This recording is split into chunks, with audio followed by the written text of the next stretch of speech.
अगर जिंदगी में कुछ बड़ा करना है, कुछ बड़ा पाना है, तो सफलता का रास्ता मत छोड़ना। अगर जिंदगी में कुछ बड़ा करना है, कुछ बड़ा पाना है, तो सफलता का रास्ता मत छोड़ना। निरंतर पथ पर चलते रहना है, कभी मुंह मत मोड़ना। आप कैसे हैं? आशा करता हूं कि आप सब लोग आनंदमय कुशल मंगल होंगे। मैं दिलीप राय जायसवाल आपके अपने YouTube चैनल में स्वागत नंदन अभिनंदन करता हूं। और आज की करंट अफेयर्स के साथ हम आगे बढ़ते हैं। वीडियो अच्छा लगे तो लाइक शेयर, चैनल को सब्सक्राइब कर लेना, चलेगा। तो आज का जो करंट अफेयर्स है बहुत ही महत्वपूर्ण है, IMP है। और आज के करंट अफेयर्स में सबसे खास बात क्या है, इसमें अंत में आज मैं बताने वाला हूं आपको अनुसूचियां कि संविधान में कितनी अनुसूचियां हैं और कौन सी अनुसूची में क्या दिया गया है। तो ये आपको लास्ट में बताया जाएगा, बने रहिएगा, पूरा वीडियो जरूर देखना। और यह वीडियो उन सबके लिए इम्पोर्टेंट है जो तैयारी कर रहे हैं, प्रारंभ कर रहे हैं, बिगिनर्स हैं, इन्होंने लाइफ में कभी तैयारी नहीं की, तो उनके लिए GK GS भी हो जाएगा, साथ में करंट तो चल ही रहा है, तो चलेगा। तो चलते हैं हम यहाँ पर आज के करंट अफेयर्स पर। तो पहले पेज पर पहुँच जाते हैं और वहाँ से डिस्कस करेंगे, चलेगा। 1 जुलाई का इतिहास। 1 जुलाई का इतिहास 2013 नेपच्यून के चंद्रमा S2014N1 की खोज की गई थी। नेपच्यून का एक चंद्रमा था और उस पर, ठीक है, जो हमारा वरुण है, वरुण पर S2014N1 की खोज की गई थी 2013 में, 1 जुलाई 2013 में। 1991 वर्साई की संधि भंग कर दी गई थी। 1 जुलाई 1991 को वर्साई की संधि को खत्म कर दिया था। और 1 जुलाई 1964 भारतीय औद्योगिक विकास बैंक की स्थापना की गई थी। भारतीय औद्योगिक विकास बैंक की स्थापना की गई थी, Indian industrial development bank, IIDB की स्थापना की गई थी 1 जुलाई 1964 को। और एक और important, 1 July 1955 imperial bank of India का राष्ट्रीयकरण किया गया था। 1 जुलाई 1955 को इंपीरियल बैंक ऑफ इंडिया का राष्ट्रीयकरण किया गया। और इसी समय पर इंपीरियल बैंक ऑफ इंडिया का राष्ट्रीयकरण किया, नेशनलाइजेशन किया, और साथ ही इसका नाम बदलकर स्टेट बैंक ऑफ इंडिया आज ही किया गया था 1 जुलाई को। तो SBI का स्थापना दिवस 1 जुलाई, और इसी दिन 1 जुलाई 1955 को इंपीरियल बैंक ऑफ इंडिया के नाम से था, उसका राष्ट्रीयकरण किया, उसका नाम बदलकर SBI नाम रख दिया गया। इंपॉर्टेंट है। 1 जुलाई 1921 कम्युनिस्ट पार्टी ऑफ चाइना की स्थापना की गई थी। 1 जुलाई 1921 में कम्युनिस्ट पार्टी ऑफ चाइना, एक ही पार्टी है, इसकी स्थापना की गई थी। 1 जुलाई 1862 कलकत्ता उच्च न्यायालय का उद्घाटन किया गया था, 1862 में 1 जुलाई को। तो ये 1 जुलाई के IMP कुछ इवेंट्स हैं, रिमाइंड रखना। बाद में आपको लास्ट तक ले चलूँगा, अनुसूचियाँ, शेड्यूल्स जो हमारी कौन कौन सी हैं, 12 शेड्यूल्स हैं, संविधान का पार्ट है, इंपॉर्टेंट है, बने रहिएगा, चलेगा। आगे चलते हैं। अगला, भारत की विश्व कप विजय के बाद कोहली, रोहित और जडेजा ने T20 अंतर्राष्ट्रीय क्रिकेट से संन्यास ले लिया। कोहली जी, रोहित जी और जडेजा जी तीनों ने T20 से अलविदा कह दिया है, ठीक है। भारत ने 24 T20 विश्व कप अपने नाम किया और दक्षिण अफ्रीका को 7 विकेट से हराकर 13 वर्षों के बाद विश्व कप जीता। इंपॉर्टेंट है, 7 विकेट से। कोहली ने 125 मैचों में 88 रन के रिकॉर्ड के साथ T20 से संन्यास लिया, जिसमें 38 अर्धशतक सहित, ठीक है, इतने की औसत से शामिल है। रोहित शर्मा जी ने 159 मैचों का सामना किया, 4231 रन बनाए, टी20 कैरियर समापन किया।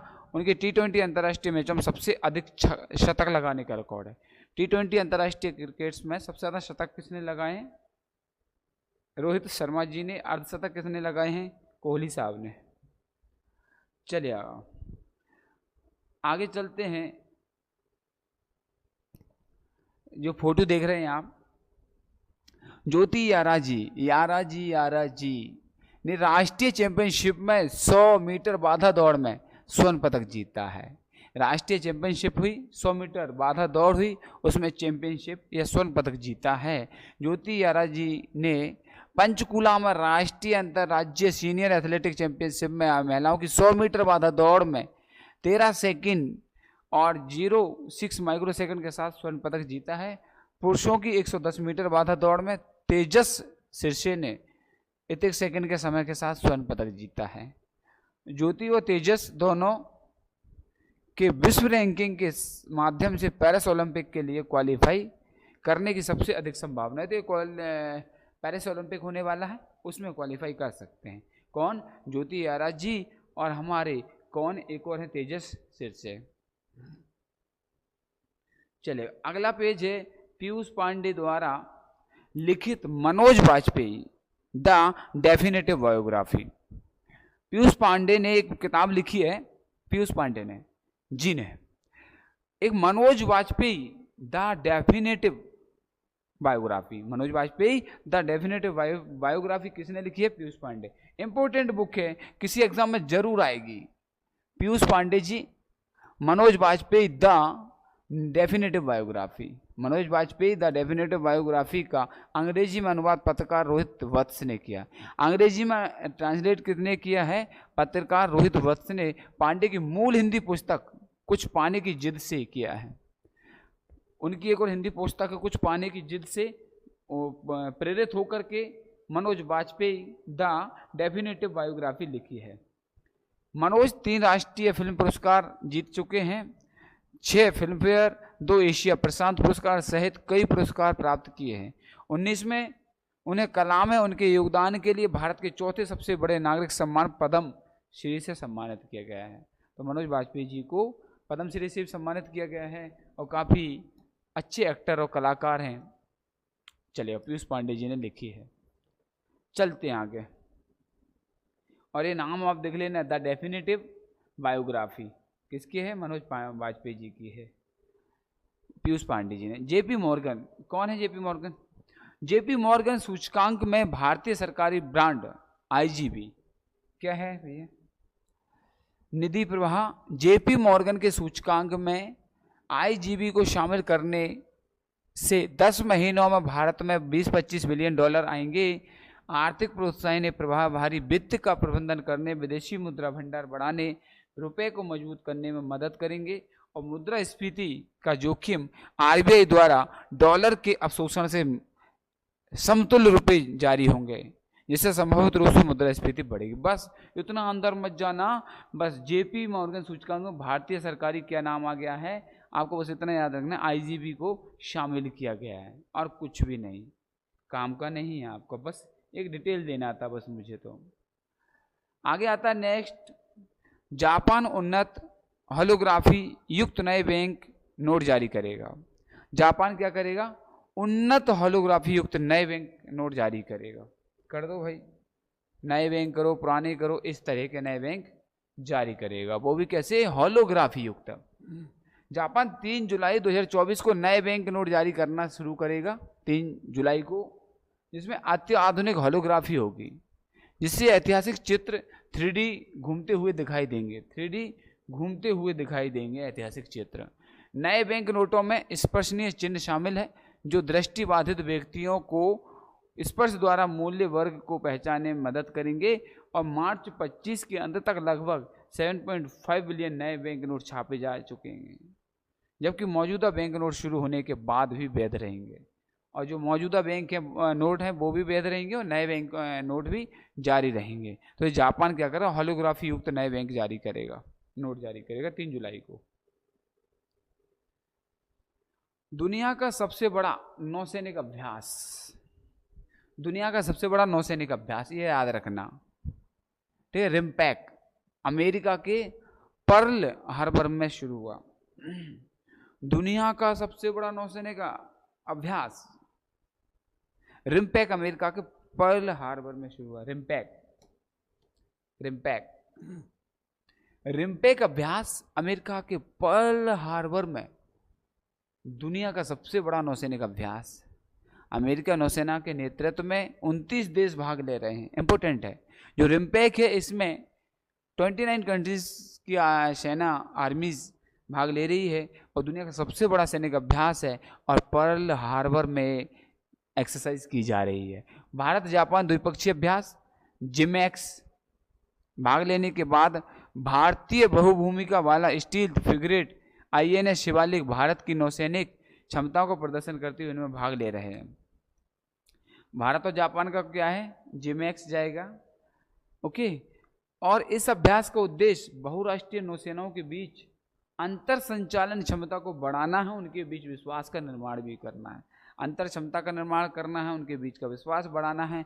कहाँ पर हो रहा, पर्ल हार्बर में हो रहा। अमेरिका के रिम्पैक नाम है, 29 कंट्री की आर्मी फोर्सेस इसमें शामिल हो रहे हैं। दुनिया का सबसे बड़ा नौसैनिक अभ्यास रिम्पैक अमेरिका के पर्ल हार्बर में हो रहा है, ध्यान रखना। सेना प्रमुख जनरल मनोज पांडे हुए। मनोज पांडे जी ने क्या कर दिया है, सेवानिवृत्त हो गए हैं, रिटायरमेंट ले लिया। प्रमुख सेना प्रमुख जनरल मनोज पांडे, और गॉर्ड ऑफ ऑनर दिया गया था इनको। 4 दशक से अधिक सेवा के बाद सेना प्रमुख के पद से सेवानिवृत्त हो रहे जनरल मनोज पांडे, ठीक है। किससे, औपचारिक गार्ड ऑफ ऑनर से सम्मानित किया गया। राष्ट्रीय युद्ध स्मारक पर उनकी सेवा के लिए आभार व्यक्त किया। क्या 82 में कोर ऑफ इंजीनियर्स बॉम्बे सेपर्स में शामिल हुए थे।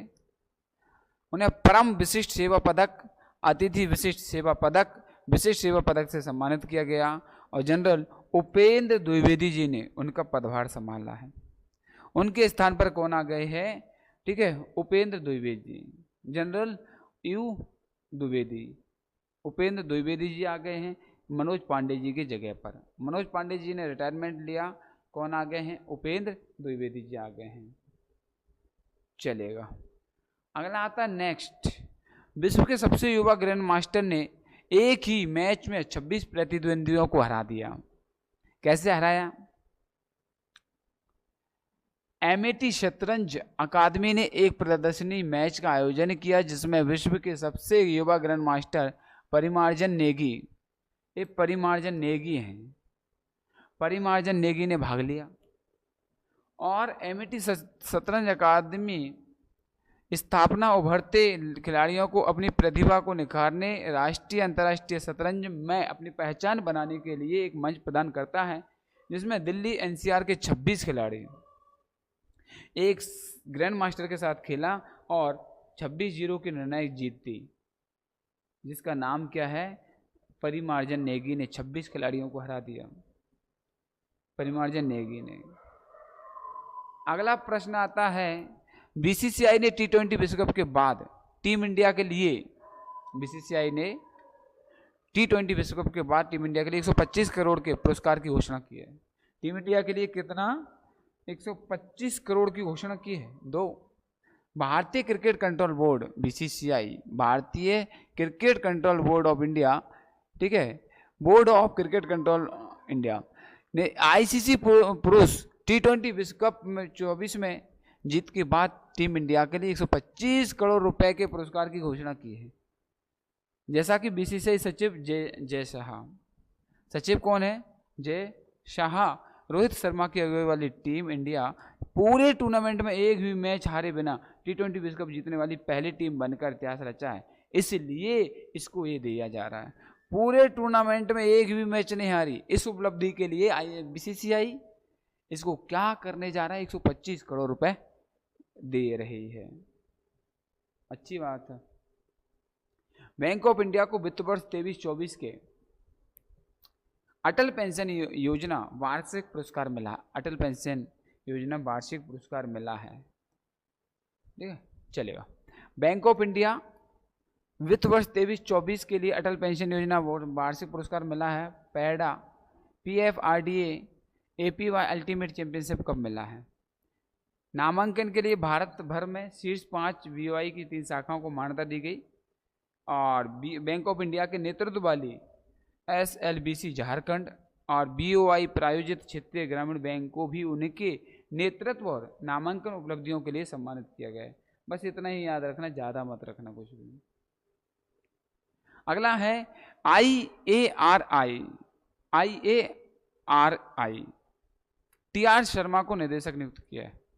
IARI का निदेशक TR शर्मा। भारतीय कृषि, ठीक है, IARI क्या होता है? इंडियन एग्रीकल्चर रिसर्च, ठीक है, institute. Indian agriculture research institute full form है इसका। इंडियन एग्रीकल्चर रिसर्च इंस्टीट्यूट ने TR शर्मा को निदेशक नियुक्त किया। भारतीय कृषि अनुसंधान संस्थान TR शर्मा को अपना नया निदेशक डायरेक्टर नियुक्त किया है। बस इतना याद रखना। वर्तमान भारतीय कृषि अनुसंधान परिषद में उप महानिदेशक थे और अब उन्हें मौजूदा जिम्मेदारियों के अलावा यह भूमिका भी संभालेंगे। शर्मा की नियुक्ति निवर्तमान निदेशक अशोक के सिंह के स्थान पर है। अशोक के सिंह के स्थान पर TR शर्मा को निदेशक बनाया गया है। इंडियन एग्रीकल्चर रिसर्च इंस्टीट्यूट का हेड या डायरेक्टर बनाया गया है। चलेगा, आगे बढ़ते हैं।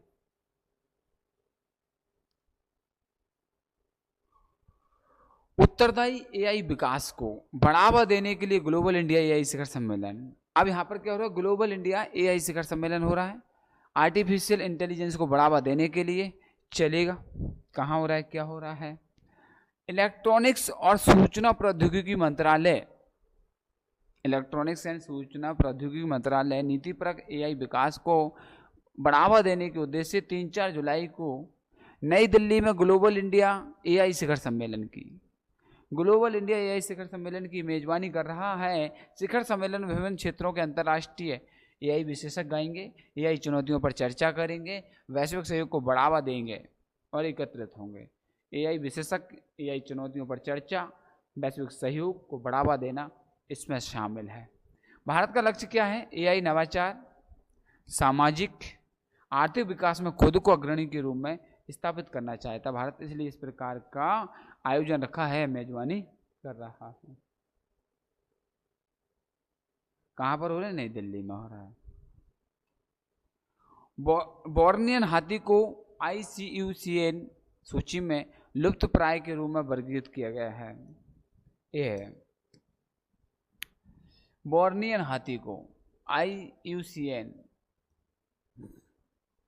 एलिफस मैक्सिमस बोर्नेसिस, हाथी का जो वैज्ञानिक नाम है एलिफस मैक्सिमस बोर्नेसिस को अब घटती आबादी को देखते हुए IUCN रेड लिस्ट में लुप्त प्राय के रूप में वर्गीकृत किया। 1000 हाथी बचे होने के कारण कटाई और ताड़ के तेल के बागान से आवास का नुकसान एक गंभीर खतरा बन गया है और बोर्नियो के सिकुड़ते जंगलों में उनके अद्वितीय आनुवंशिक विरासत की रक्षा, उनके अस्तित्व को सुनिश्चित करने के उद्देश्य से ऐसा किया जा रहा है। तो इनकी जो लुप्त प्राय प्रजाति है उसको संरक्षण देने के लिए, और 1000 हाथी बच्चे हैं, तो अब इनको संरक्षण देना है और सूची में रखना है। चलेगा, आगे चलते हैं, कंटिन्यू। संविधान की अनुसूची 7 के अंतर्गत शिक्षा का इतिहास बताएंगे। संविधान की अनुसूची 7 के अंतर्गत शेड्यूल, कौन सा शेड्यूल की बात करें? 7th। संविधान की अनुसूची 7 के अंतर्गत शिक्षा का इतिहास समझते हैं। शिक्षा का इतिहास, शिक्षा का इतिहास। भारत सरकार अधिनियम, भारत सरकार अधिनियम,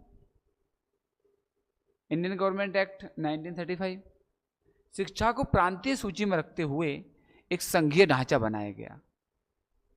भारत सरकार अधिनियम 1935 में प्रांतीय सूची में रख दिया, इसको राज्य सूची में शामिल किया शिक्षा को, और एक संघीय ढांचा बनाया गया। संघीय ढांचा बनाया, लेकिन सूची में कौन सी में रखा गया? राज्य की सूची में। आफ्टर फ्रीडम, स्वतंत्रता के बाद शिक्षा अनुसूची 7 के अंतर्गत राज्य सूची का हिस्सा थी। अनुसूची 7 में थी, हिस्सा राज्य सूची का था। आपातकाल अवधि, स्वर्ण सिंह समिति ने शिक्षा को संवर्धित सूची में स्थानांतरित करने की सिफारिश की। आपातकाल अवधि में, जब आपातकाल हो, इमरजेंसी हो, तो इस स्थिति में इसको संवर्धित सूची में रखा जाए। स्वर्ण सिंह समिति ने इसका क्या किया, सिफारिश की, सूची में स्थानांतरित करने की सिफारिश की। पहले राज्य सूची में रखा गया, संघ का ढांचा बनाया गया। एक स्वतंत्रता के बाद शिक्षा अनुसूची 7 के अंतर्गत राज्य का हिस्सा रही। आपातकाल की स्थिति में स्वर्ण सिंह समिति कहती है कि शिक्षा को संवर्धित सूची में रखा जाए, स्थानांतरित करने की सिफारिश की। अगला क्या होता है, 42वां संविधान संशोधन होता है 1976 में। 42वां संविधान संशोधन 1976 में शिक्षा को संवर्धित सूची में स्थानांतरित करने का कार्यान्वयन किया गया। फिर शिक्षा को संवर्धित सूची में स्थानांतरित करने का कार्य किया गया, दोनों का विषय बना दिया गया 42वें संविधान संशोधन के तहत।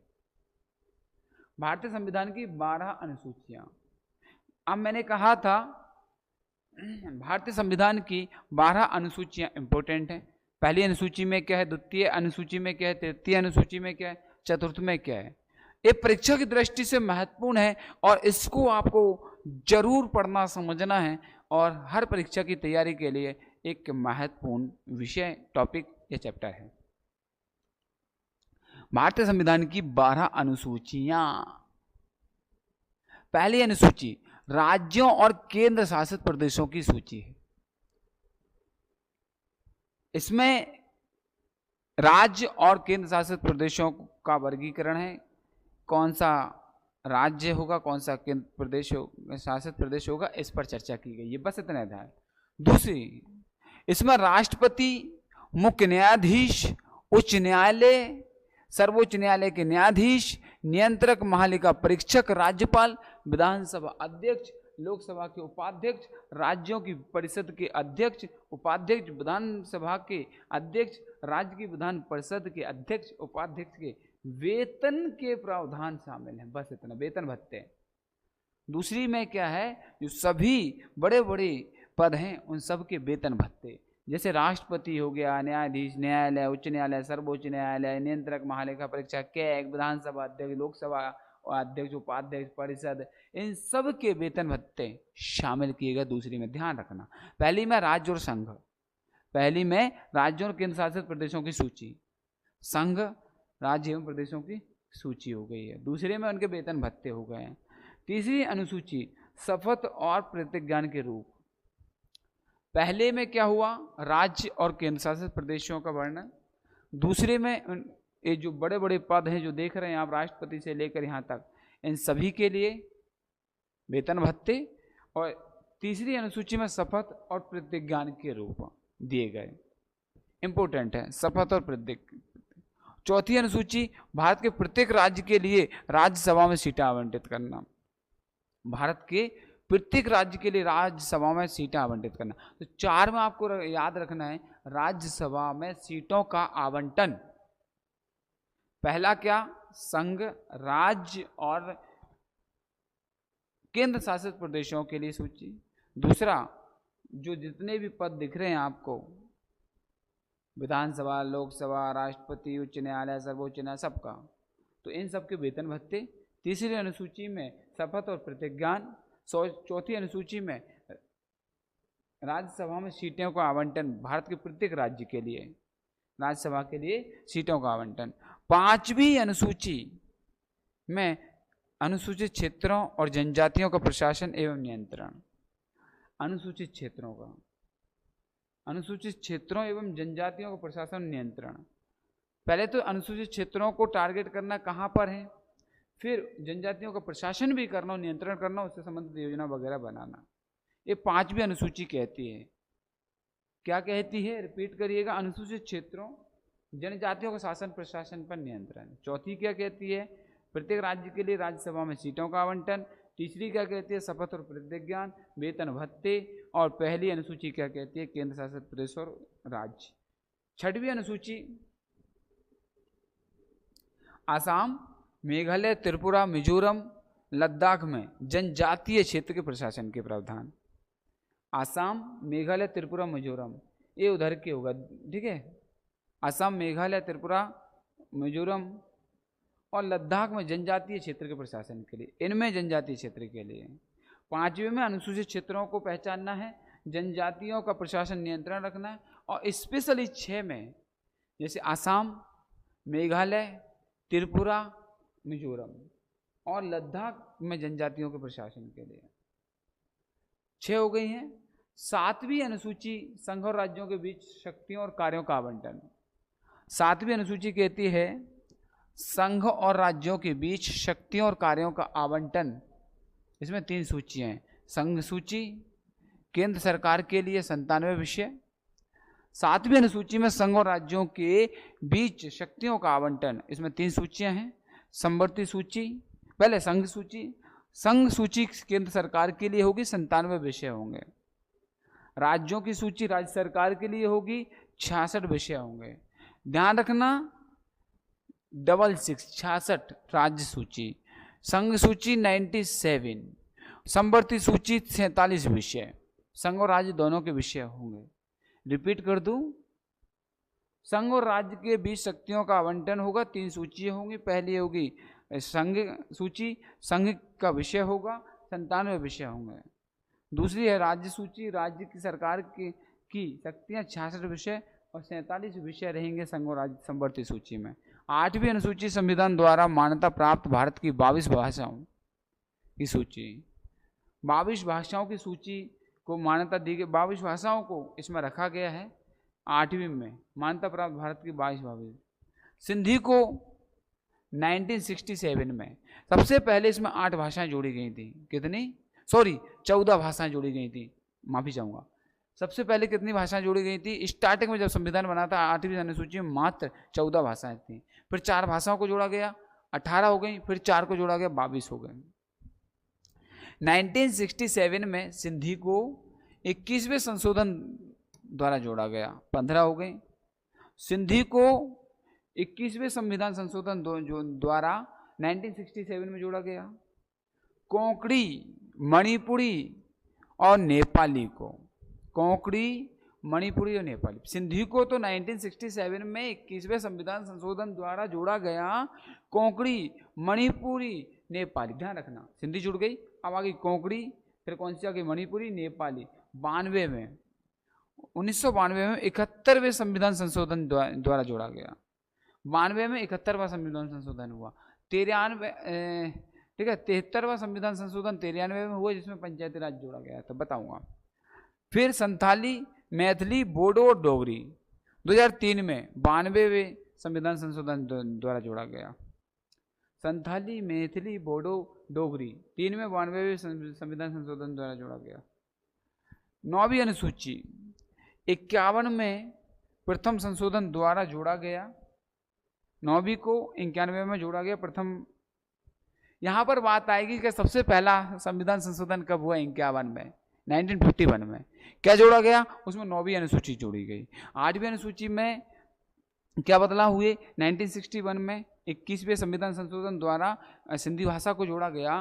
कोंकणी, मणिपुरी और नेपाली को 92 में, ठीक है, 71वें संविधान संशोधन द्वारा जोड़ा गया। संथाली, मैथिली, बोडो, डोगरी, संथाली, मैथिली, बोडो, डोगरी को 3 में 92वें संविधान संशोधन द्वारा जोड़ा गया। 9वीं अनुसूची 51 में प्रथम संशोधन द्वारा जोड़ा गया।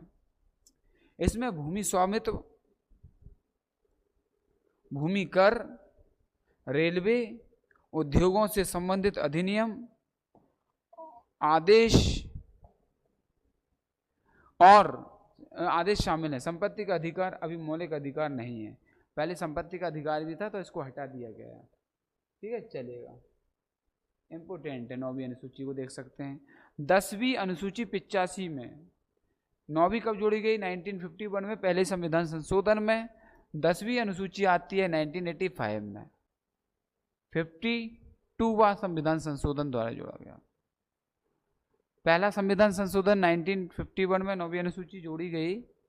दल बदल के आधार पर अयोग्यता के प्रावधान शामिल, दल बदल के आधार पर अयोग्यता के प्रावधान, ठीक है, शामिल है। 11वीं अनुसूची 92 में 73वें संविधान संशोधन द्वारा इसमें पंचायती राज्य के प्रावधान शामिल है।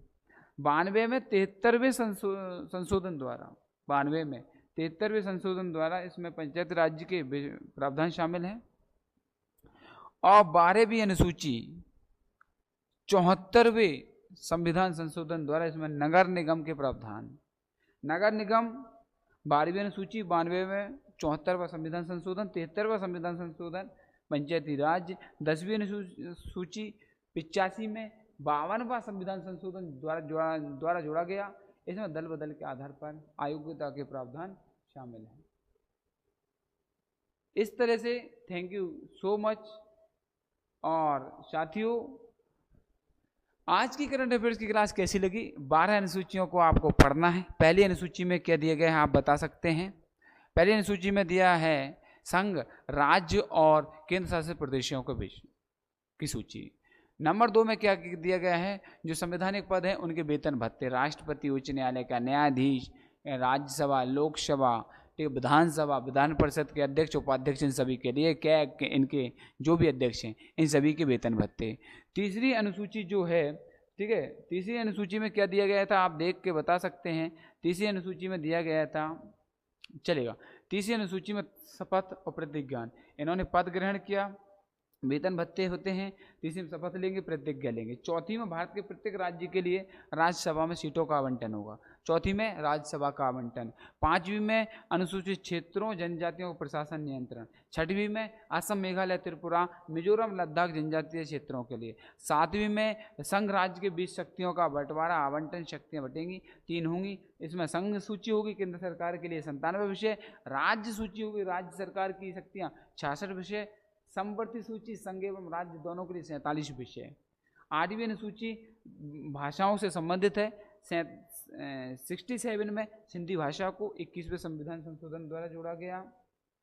और 92 में 71वें संविधान संशोधन द्वारा कोंकणी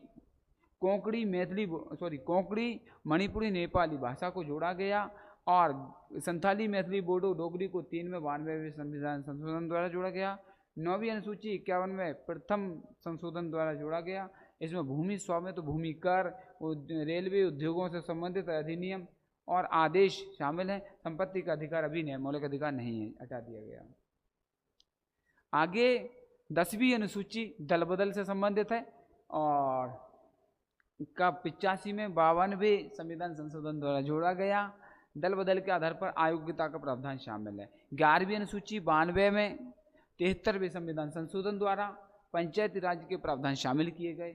12वीं अनुसूची 92 में 74वें संविधान संशोधन द्वारा इसमें नगर निगम के प्रावधान शामिल किए गए। तो थैंक यू सो मच, धन्यवाद आपका, बहुत बहुत शुक्रिया, आपने पूरा वीडियो देखा। वीडियो को लाइक, शेयर, चैनल को सब्सक्राइब करें। अगले वीडियो में इस तरह से कुछ भी नया कॉन्सेप्ट लेकर आएंगे जिससे आपकी जीके जीएस तैयार होगी, आपका यूपीएससी पीएससी वनडे एग्जाम्स की तैयारी अच्छे से हो सके, ये हम ध्यान रखेंगे, ख्याल रखेंगे। तब तक के लिए जय हिंद, जय भारत, भारत माता की जय।